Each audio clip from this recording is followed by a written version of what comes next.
Hello everyone, we are back with this sketch. Um, so March I finished Firekeeper's Daughter. Um, I realized that this is going to be either my favorite or one of my favorites of the year, and I wanted to do something really special in my book journal.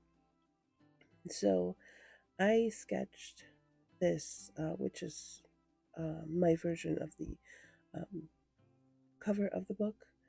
Um, and when I was done with the sketch in pencil, I thought it was so beautiful. I didn't want to do anything else because I thought I'm going to ruin it. So for a long time, I left it like this, and now I'm thinking, okay, maybe if I use kind of like a marker or a pen to go over it.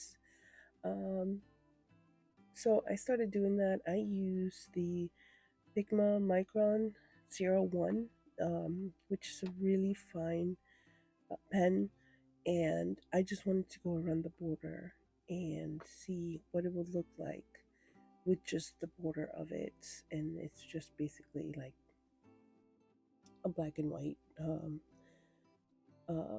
sketch of of the cover.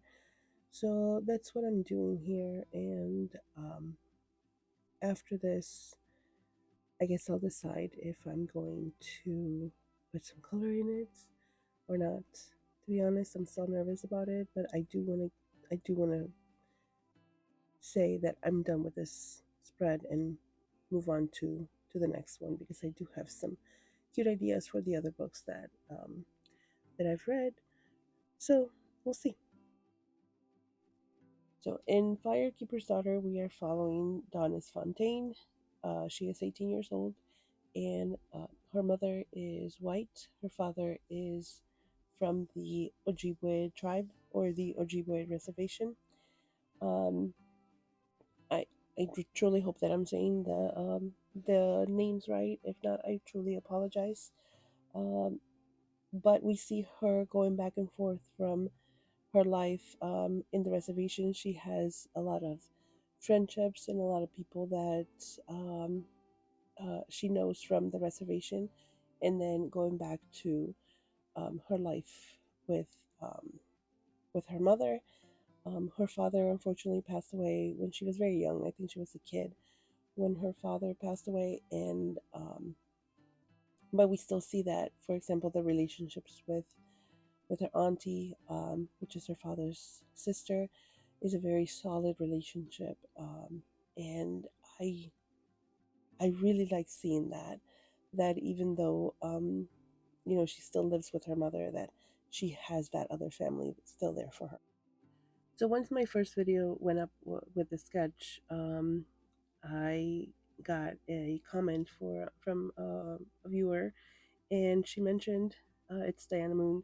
She mentioned that I can make copies of the sketch and just try it without actually ruining the original one, which is a great idea. I do have access to a printer, and I don't know why I didn't think of this, but I printed quite a few copies. I even gave one to my daughter because she wanted to try one herself. So I have a bunch of markers, whether from Archer and Olive and their subscription boxes. I also have the super tips, as you can see right here. Um, I have anything Crayola, I have probably. And then I also have some colored pencils that I'm going to be trying and see which one I like better, which one goes better with the colors of the cover. And I know it's not going to be exactly the same, but it's going to be close thanks to this idea. So thank you so much, Diana Moon. I really appreciate you commenting and watching, and then also I really appreciate this idea.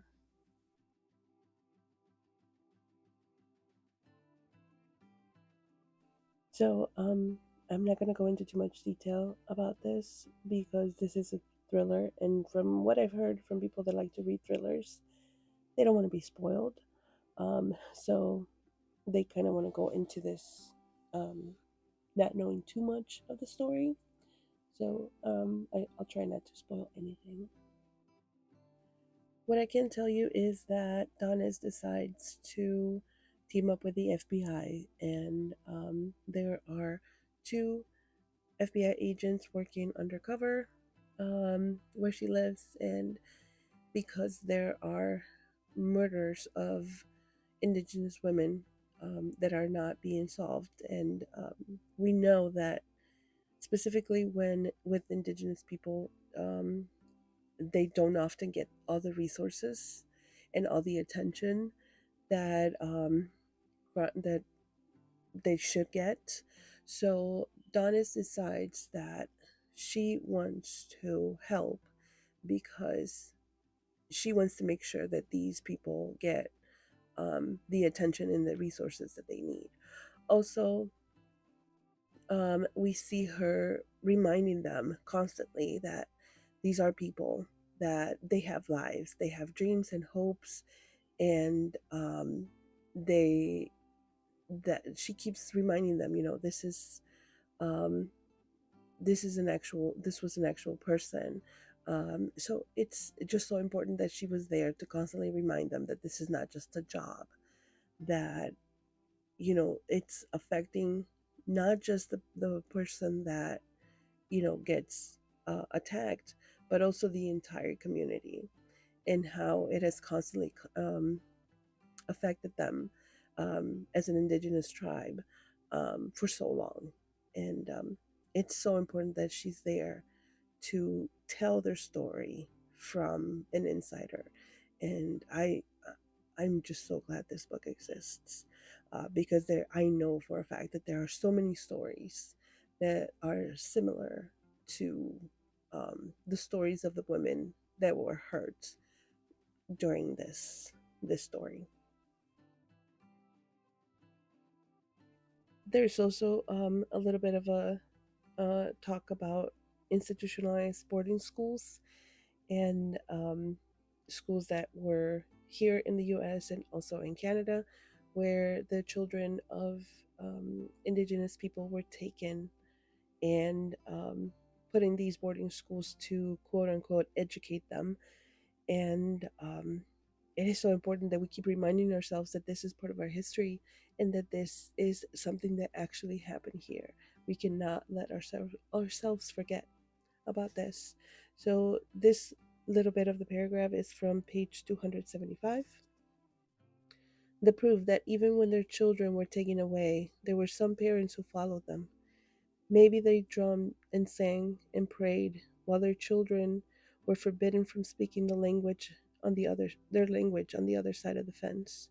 Maybe, just maybe, a kid heard the familiar songs in the distance, maybe even smelled the smudge carrying their parents' prayers to Creator. Um, this is just so powerful, and I'm so glad that also in this book we have that little reminder.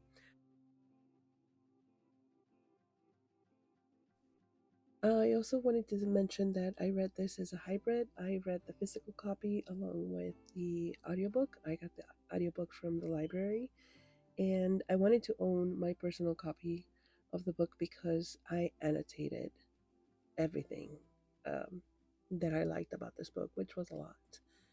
And then, um, but I think the audiobook was a really good experience because I was able to hear the correct pronunciation of everything that was said in the Ojibwe language.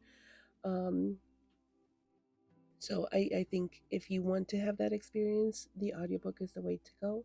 But like I said, I also wanted my copy because I wanted to annotate everything that I loved about it.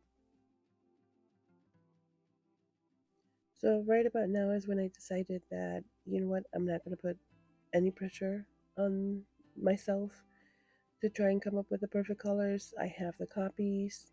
I can play with them when I have time and when I'm in the mood to color. And um, right now, I'm just gonna finish the spread. I'm gonna put add the quotes that I liked, and for now, I am just gonna move on. And later on, when I'm ready, I can go back in and add any color that I want to. But here I just want to do the lettering of the book, and yeah, that's pretty much what I did with the spread.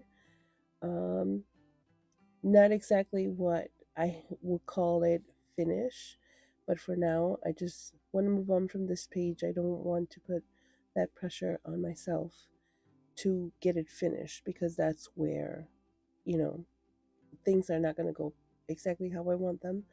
And I mean, this is my journal, so I can go back and forth anytime I want. And yeah, it's no pressure.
And that's it. This is how I'm going to leave it for now.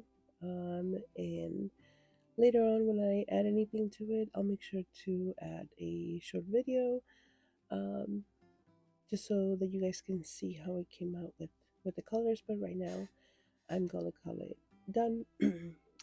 I hope that you give this book a try, and if you do, I hope that you like it um, as much as I did. This is going to be one of those favorites for life. Thank you so much for watching, and I will see you in my next video.